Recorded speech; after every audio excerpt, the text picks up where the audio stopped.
হলি artisan শুধু একটি নাম নয়, বরং এটি একটি ভয়াল রাতের সাক্ষী, যে রাত থমকে দিয়েছিল গোটা দেশকে, ভয়ে আটকে উঠেছিল নগরবাসী।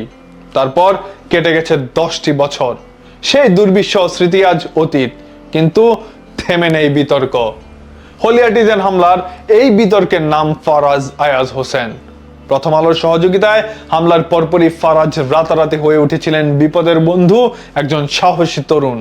কিন্তু পরক্ষণে জঙ্গিদের সহযোগী তকমায় বিতর্কে জড়িয়ে পড়ে ফারাজের নাম। আসসালামু আলাইকুম। 1 জুলাই 2016 বাংলাদেশের ইতিহাসে এই দিনে ঘটে গিয়েছিল এক লোমহর্ষক জঙ্গি হামলা। সাধারণ অতিথি রূপে বেকারিতে প্রবেশ করেছিল কিছু অস্ত্রধারী জঙ্গি, জিম্মি করে নিয়েছিল সবাইকে। শুরু হয় এক নারকীয় তাণ্ডব। সেই হামলায় বিদেশি নাগরিক সহ ঝরে গিয়েছিল মোট 22টি তাজা প্রাণ। তাদেরই একজন ছিলেন ট্রান্সকম গ্রুপ ও প্রথম আলো দৈনিকের মালিক লতিফুর রহমানের নাতি ফারাজ আয়াজ হোসেন। প্রথম আলোর সংবাদ মতে ফারাজের আজ বেঁচে থাকার কথা ছিল, কারণ জঙ্গিরা ফারাজকে ছেড়ে দিয়েছিল। কিন্তু ফারাজ তার বান্ধবীদের নিশ্চিত মৃত্যুর মুখে ছেড়ে আসতে চাননি, আর ফলাফল তাকেও নির্মমভাবে হত্যা করা হয়েছিল।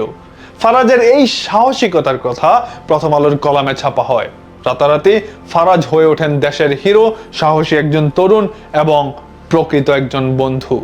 কিন্তু প্রথম আলোর এই ন্যারেটিভ খুব বেশি দিন টেকেনি। হামলার কিছুদিন পরেই ফারাজের সাথে তার বন্ধুদের একটি হাস্যোজ্জ্বল ছবি প্রকাশ পায়। এই এক ছবিতেই রীতিমতো তোলপাড় লেগে যায়, কারণ ফারাজের সাথে ক্যামেরাবন্দি হওয়া বন্ধুটি ছিল হলি আর্টিজান হামলার দুর্ধর্ষ একজন জঙ্গি। একই ফ্রেমে একজন হিরো আর জঙ্গি। বিতর্কের জন্ম ঠিক এখানেই।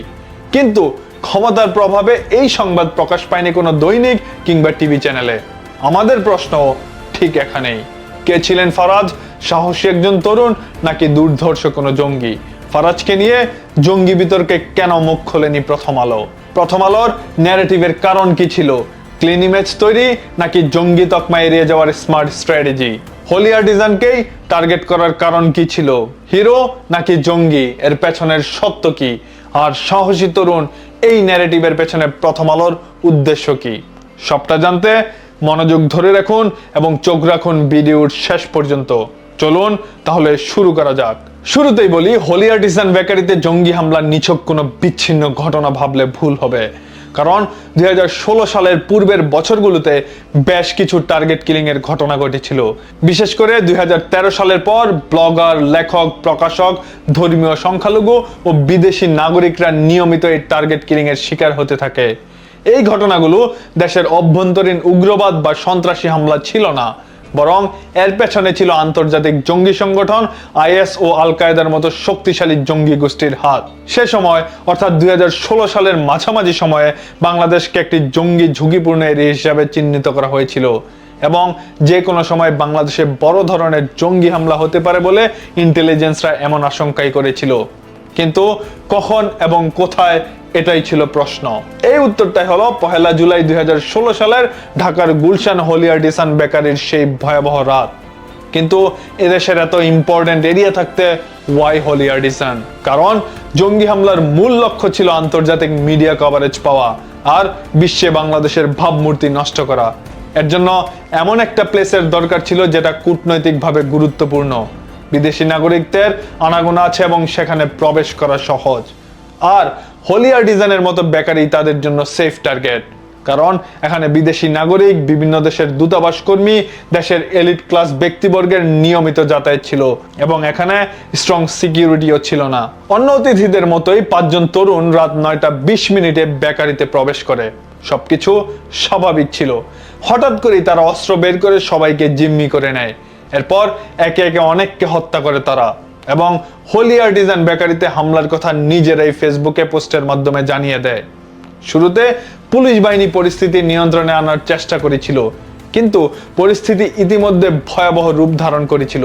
পরবর্তীতে সেনাবাহিনী তাদের বিশেষ অভিযান অপারেশন থান্ডারবোল্ট পরিচালনা করে হলি আর্টিজানকে জঙ্গি মুক্ত করতে সফল হয়েছিল। এই ঘটনায় জড়িত 5 জন জঙ্গি অভিযান চলাকালীন সময়ে নিহত হয়েছিল, আর অতিথিদের মধ্যে 17 জন বিদেশি নাগরিক সহ মোট 22 জন প্রাণ হারিয়েছিল। হামলার পর একে একে নিহতদের পরিচয় সামনে আসা শুরু করে। এর মধ্যে একটি নাম বেশ দ্রুত আলোচনার কেন্দ্রে চলে আসে, আর নামটা হলো ফারাজ আয়াজ হোসেন। ফারাজ ছিলেন প্রথম আলোর মালিক লুৎফর রহমানের নাতি।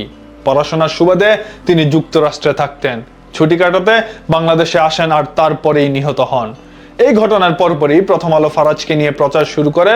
ফারাজ চাইলেই বাঁচতে পারত, কিন্তু বন্ধুদের ছেড়ে আসতে চায়নি, তাই তাকেও হত্যা করা হয়েছিল। যে কারণে খুব দ্রুতই ফারাজ হিরো বনে যায়। কিন্তু এর কিছুদিন পরেই তাকে নিয়ে তুমুল বিতর্ক শুরু হয়েছিল, কারণ হামলায় জড়িত জঙ্গির সাথে ফারাজের বন্ধুত্বপূর্ণ ছবি অনলাইনে প্রকাশ পেয়েছিল। আর এখানেই ফারাজকে নিয়ে বিতর্ক। ফারাজ কি আসলেও হিরো ছিলেন? বন্ধুদের ছেড়ে আসতে চাননি এমন তথ্য প্রথম আলোকে কে দিয়েছিল? কে ছিল সেই প্রত্যক্ষদর্শী? নাকি জঙ্গি সংশ্লিষ্টতার ধাকতেই প্রথম আলোর সাহসী তরুণের ন্যারেটিভ সাজিয়েছিল? ফারাজের গল্পটা গোলক ধাঁধার মতো, তাই এখন যা বলবো মনোযোগ দিয়ে শুনবেন, তাহলে শেষ পর্যন্ত সত্যটা কি নিজেই বুঝতে পারবেন। ফিরে আসি মূল আলোচনায়। বাংলাদেশের মিডিয়া ইন্ডাস্ট্রিতে প্রথম আলো একটি শক্তিশালী মিডিয়া হাউসের নাম। কারণবশত ফারাজ বিতর্ক নিয়ে তাকে কেউ প্রশ্ন করেনি বা করতে পারেননি বললেও হয়। কিন্তু 5ই আগস্টের পর অনেক অমীমাংসিত প্রশ্নের উত্তর সামনে আসতে শুরু করেছে। ফলাফলস্বরূপ ফারাজ বিতর্ক এক নতুন মোড় নেয়। বিশেষ করে প্রথম আলোর সাবেক সাংবাদিক আহমেদ জায়েফের ফেসবুক পোস্ট ছিল বোমা বিস্ফোরকের মতো।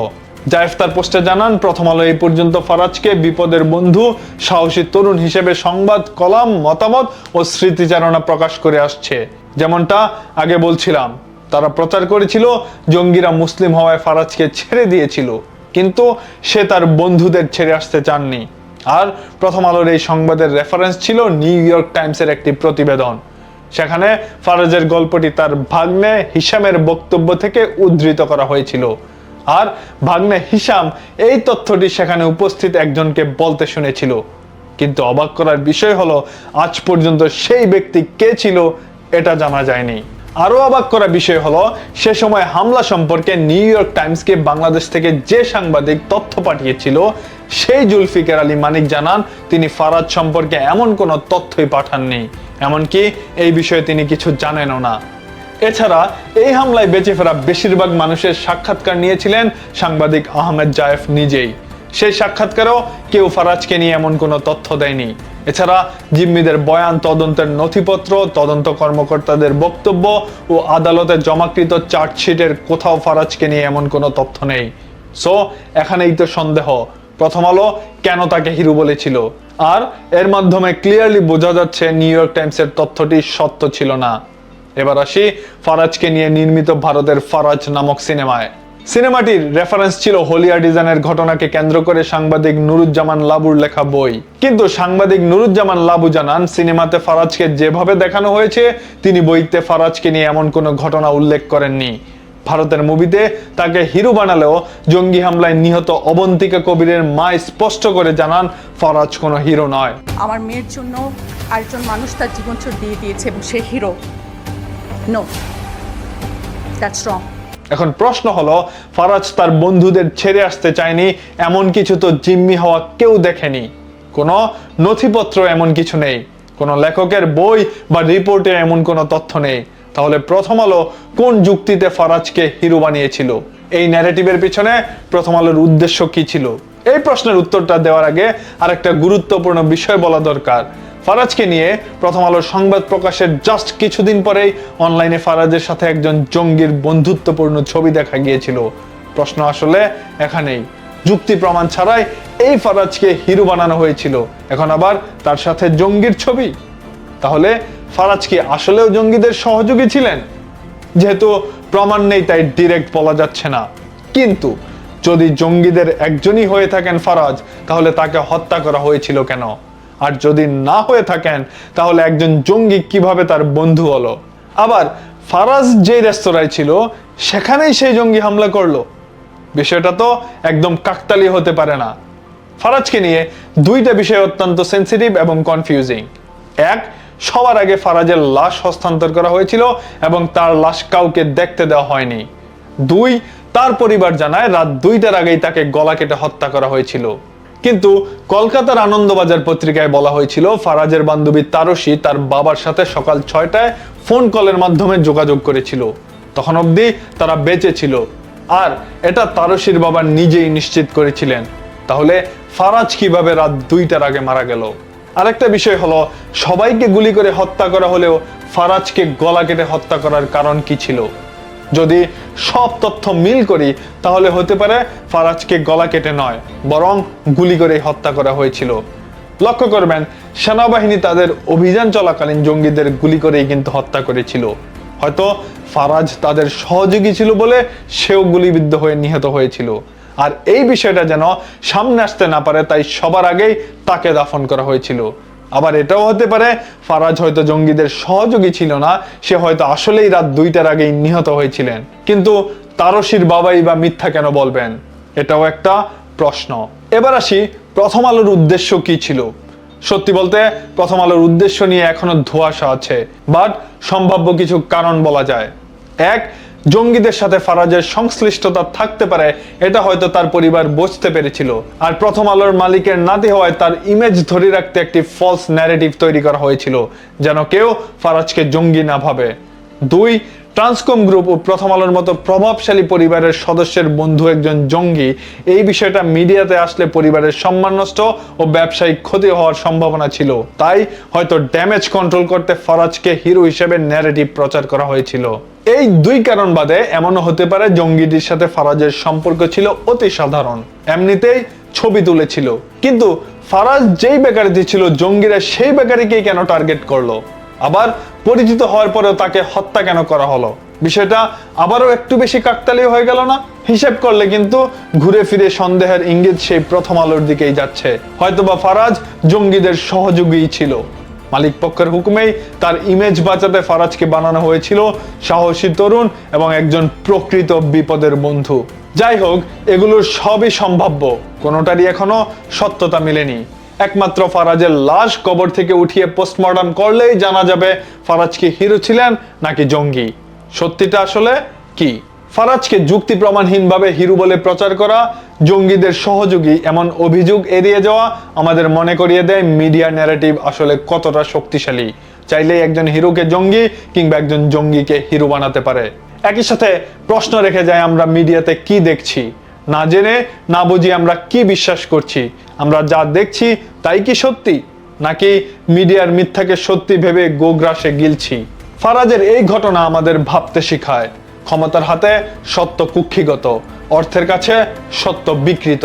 শুধু এক ফারাজের গল্প না, বছরের পর বছর আমাদের দেশের প্রভাবশালী মিডিয়াগুলো ঠিক এভাবেই অর্থের বিনিময়ে একের পর এক ন্যারেটিভ সাজায়, নিজেদের স্বার্থে সত্যের বেচাকেনা করে, আর চলতে থাকে মিডিয়ার সত্য মিথ্যার রমরমা রাজনীতি। সো আমাদের যা করতে হবে তা হলো আমাদের চোখ কান সব সময় খোলা রাখতে হবে এন্ড আসল সত্য জানার আগ্রহ তৈরি করতে হবে।